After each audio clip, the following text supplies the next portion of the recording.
For years, Jalen Brunson looked like the kind of player NBA teams convince themselves they can replace. He stood at a rather short 6'2" with slender shoulders and a rather small frame. Little to no athleticism. He was quick, but not fast. He was crafty, but not shifty. If you built the quote-unquote perfect modern NBA superstar in a lab, Jalen Brunson would probably be the last guy you'd come up with. And that's exactly why almost everyone got him wrong. Jalen Marquise Brunson was born on August 31st, 1996 in New Brunswick, New Jersey. But from the very beginning, basketball wasn't just a hobby, it was the family business. His father, Rick Brunson, was an NBA point guard who spent nearly a decade in the league. Rick played for multiple teams. That meant Jalen's childhood looked a lot different than most kids. While other children were learning multiplication tables, Jalen was sitting courtside at NBA games, walking through locker rooms, and watching some of the best players in the world prepare for battle. As Rick bounced from team to team, the Brunson family moved frequently, and constantly being the new kid wasn't always easy. Something that never changed was basketball. And having an NBA dad wasn't all perks. Rick Brunson wasn't interested in raising a highlight machine. He wanted to raise a winner. By the time Jalen Brunson arrived at Stevenson High School in Lincolnshire, Illinois, the foundation had already been laid. Almost immediately, Brunson established himself as one of the best point guards in the country. Every year, he seemed to get better. His leadership stood out. His decision-making was years beyond his age. By the time recruiting rankings were finalized, Brunson had earned 5-star status. Nationally, he was ranked inside the top 20 recruits in America and was considered one of the very best point guards available. You have a lot of schools on you right now. Does it feel good to know that a lot of schools are looking at you at such a young age already? It's a really great feeling. But really, I can't settle. He tells me not to settle. It's just another step to my dream. I just gotta keep working hard, and if I keep working, it's the better it's gonna be. Brunson ultimately committed to Villanova University, joining legendary head coach Jay Wright. As a freshman during the 2015-2016 season, Brunson stepped into a veteran team and immediately embraced his role. Instead of trying to force his way into stardom, he focused on making winning plays. And in his junior year, everything clicked. Brunson exploded for nearly 19 points and almost 5 assists per game while leading one of the best teams in college basketball. Villanova once again marched through the NCAA tournament. It seemed like the perfect setup for the NBA. However, as much as he dominated college, the NBA was a completely different world. Brunson declared for the 2018 NBA draft. NBA scouts questioned his size. They questioned his athleticism, saying he wasn't explosive enough to keep up with NBA guards. And perhaps most importantly, they questioned his upside, believing he'd already reached his ceiling. When his name was finally called, it wasn't in the first round. It came with a 33rd overall pick in the second round, where he was selected by the Dallas Mavericks. Unfortunately for a young Jalen Brunson, during the draft, Dallas made a trade for a young Slovenian star. Playing behind Luka Doncic in Dallas, Brunson spent most of his rookie season coming off the bench. He averaged just 9.3 points and 3.2 assists per game. The next season, his numbers actually dropped to just 8.2 points and 3.3 assists per game. To make matters worse, a shoulder injury cut his season short, and at the time, it looked like the scouts who doubted him might have been right. However, by his third season, Brunson improved to 12.6 points per game and quietly developed into one of the league's best backup guards. But that's exactly how people viewed him, a backup, a nice role player. And this was completely fair, as he wasn't making all-star teams, he wasn't putting up eye-popping numbers, he definitely wasn't filling social media with highlight plays, he was just there. But in his fourth season, things finally started to change. Brunson averaged 16.3 points and 4.8 assists, both career highs at the time. He earned a larger role, became more confident with the ball in his hands, and started showing flashes of something more. But even then, almost nobody believed he could become a star. To the rest of the NBA, Jalen Brunson had already been figured out. He was a solid player, but nothing more. Or so everyone thought. Everything changed in the playoffs. With Luka Doncic injured early in the playoffs, Brunson led Dallas past Utah, averaging over 27 points during the series. He helped the Mavericks reach the Western Conference Finals and dramatically increased his value around the league. In 2022, Brunson signed with the New York Knicks. Many analysts thought New York overpaid him. They were wrong. In Brunson's first year with the Knicks, he averaged 24 points per game and 6.2 assists. This was his first All-Star level season, and he led the Knicks to the second round of the playoffs.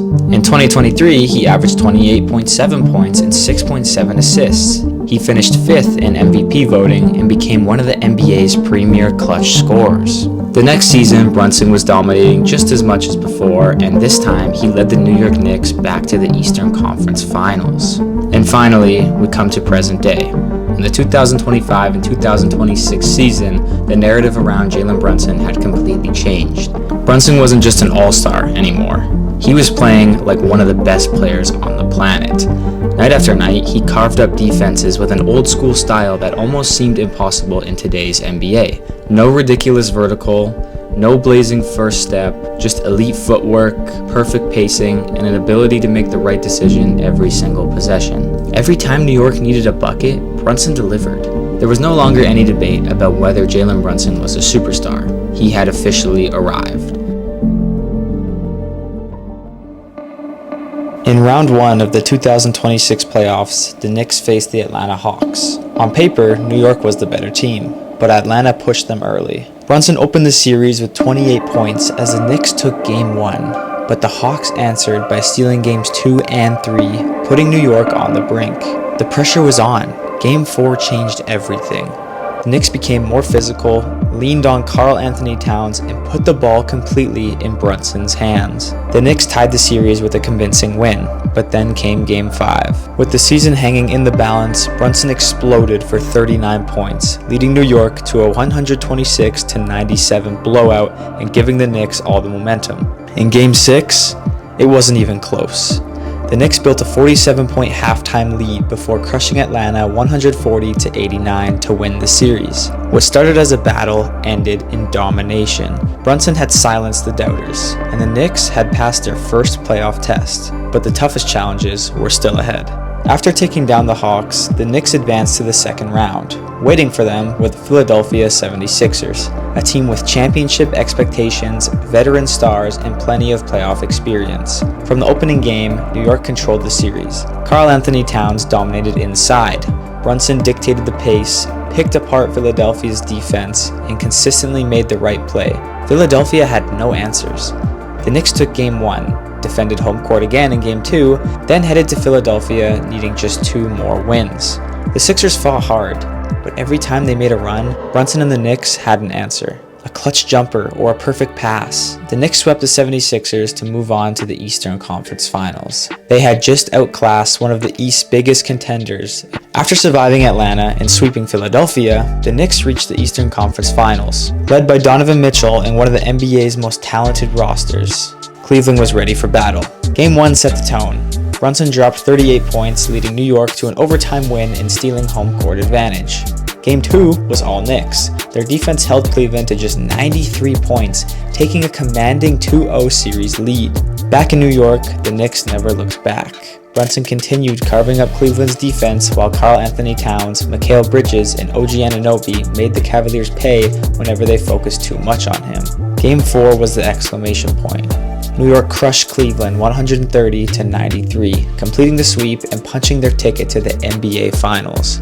Brunson averaged 25.5 points and 7.8 assists, earning the Eastern Conference Finals MVP. The Knicks were headed to their first finals in 27 years, but one final challenge remained: Victor Wembanyama and the San Antonio Spurs. The Spurs had everything: size, length, athleticism, a once-in-a-generation superstar capable of changing a game on both ends of the floor. If the Knicks could pull off this series, it would be the perfect ending to Brunson's story. The player everyone doubted against the player nobody had ever seen before. The NBA Finals opened in San Antonio. Brunson started the series off with a 30-point night. He always knew when to attack, when to slow the game down, and how to create space. In the fourth quarter, the Knicks pulled away, holding the Spurs to just 95 points and stealing Game 1, 105-95. Home court advantage now belonged to New York. If Game 1 was a statement, Game 2 was a battle. Victor Wembanyama came out firing, reminding everyone why he was the future of the NBA. The game came down to the final possession, and once again, Jalen Brunson delivered. Brunson on the drive, stops, falling away, it's up, it's good! Brunson gets free, one-on-one with Castle. Wemby lurking. Brunson dribbles, pulls up, jump shot. Back of the rim won't go, Wemby the rebound, 12 seconds remaining. Stolen by Brunson and knocked down by Wemby. Brunson will shoot free throws with 9.5 remaining. Turnover. I also think they weren't totally clear. Brunson misses. After the clutch shot and free throws from Brunson, Victor Wembanyama had a chance to take the game away. Inbound. Fox gets it. Bridges on him. 4 seconds. Fox to Wembanyama. Pulls up. Jumper. Won't go. Rebound taken by Vassell. It's over. It's over. The Knicks survived. The Knicks escaped with a 105-104 win, taking a commanding 2-0 series lead back to New York. Game 3 was a close one. Back at Madison Square Garden, the Spurs finally responded. Stephon Castle had a 23-point night on 7 of 9 shooting from the field. For the first time all series, the Knicks looked vulnerable, and the Spurs took Game 3, 115-111, cutting the series to just 2-1. Just like that, the pressure shifted back to New York. Game 4 became the turning point of the NBA Finals and the craziest game yet. The Spurs had the Knicks on the ropes, but New York refused to quit. The New York Knicks pulled the craziest comeback in NBA Finals history. New York rallied from a 29-point deficit. Jalen Brunson carried the offense, finishing with 36 points and keeping the Knicks alive. And with the game tied in the final seconds, this happened. Go flat for Jalen Brunson, allow him to operate at the top, 101. Brunson gets it, fires up a 3. Shot no good, the chip, it's gone! It's gone! It's gone! Harper lobs it inside. Castle hasn't lost it. That's it, it's over! The greatest comeback in NBA playoff history! With 1.2 seconds left, OG Anunoby tipped in Brunson's missed 3, and the Knicks escaped 107-106, and they were just now 1 win away from an NBA championship. Everything came down to Game 5. 1 game, 1 championship.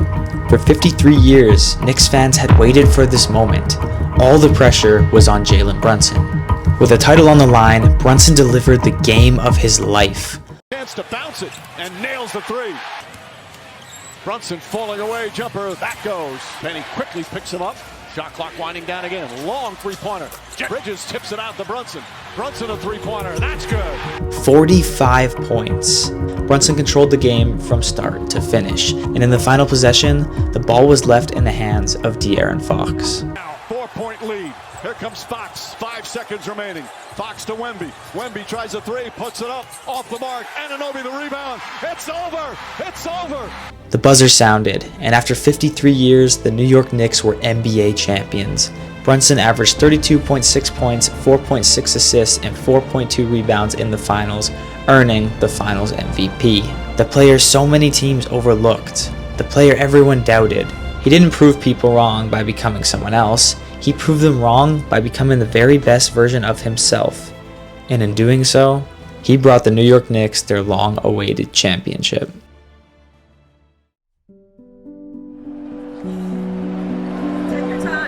Take your time. Waited a long time for this. I got no words.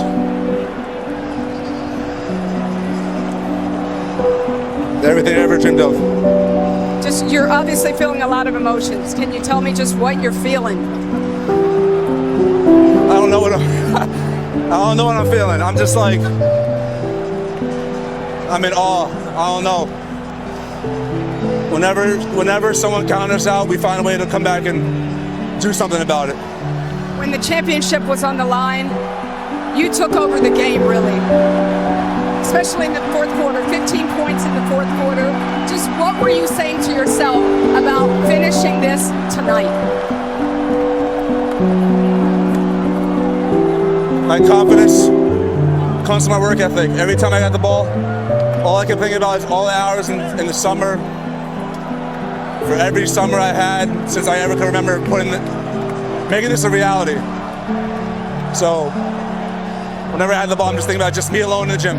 And you're getting to share this with your father. Just how special to you is that?